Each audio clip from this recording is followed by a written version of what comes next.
Hi hello ಗೆಳೆಯರೇ, ನಾನೀಗ ನಿಮ್ಮ ಮುಂದೆ ಇನ್ನೊಂದು ಮಾಹಿತಿಯನ್ನು ತಂದಿದ್ದೇನೆ.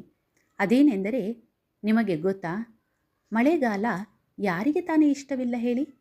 ಆದರೆ ವರ್ಷಪೂರ್ತಿ ಮಳೆ ಆಗುತ್ತಲೇ ಇದ್ದರೆ ಆಗ ಮಳೆಗಾಲವೇ ಬೇಡ ಅನ್ನಿಸುವುದು ಕೂಡ ಅಷ್ಟೇ ಸತ್ಯ. ಹಾಗೆಯೇ ನಮ್ಮ ಭಾರತದಲ್ಲಿ ಸತತವಾಗಿ ಮಳೆ ಬಂದಿದ್ದರೆ ಎಷ್ಟು ದಿನ ಬಂದಿರಬಹುದು? ಒಂದು ದಿನ, ವಾರ, ತಿಂಗಳು. ಆದರೆ ನಿಮಗೆ ಗೊತ್ತಾ, ಅಮೆರಿಕದ ಹೊನೊಮೊಮಕ್ಕಿ ಎನ್ನುವ ಚಿಕ್ಕ ಹಳ್ಳಿಯಲ್ಲಿ 1913ರಿಂದ 1916ರವರೆಗೆ 3 ವರ್ಷಗಳ ಕಾಲ, ಅಂದರೆ 881 ದಿನಗಳವರೆಗೆ ಸತತವಾಗಿ ಮಳೆ ಸುರಿದಿದೆಯಂತೆ. ಅಬ್ಬಾ, ಅಲ್ಲಿನ ಜನರಿಗೆ ಹೇಗಾಗಿರಬಹುದು ಅಲ್ವಾ? ಈ ಮಾಹಿತಿ ಸಂಗ್ರಹ ಮಾಡಿದ್ದು. ಮಾಹಿತಿ ನಿಮಗೆ ಇಷ್ಟ ಆಗಿದ್ದರೆ ಲೈಕ್ ಮಾಡಿ, ಹಾಗೂ ಇನ್ನಷ್ಟು ಮಾಹಿತಿಗಾಗಿ ಈ ಚಾನಲನ್ನು ಸಬ್ಸ್ಕ್ರೈಬ್ ಮಾಡಿ.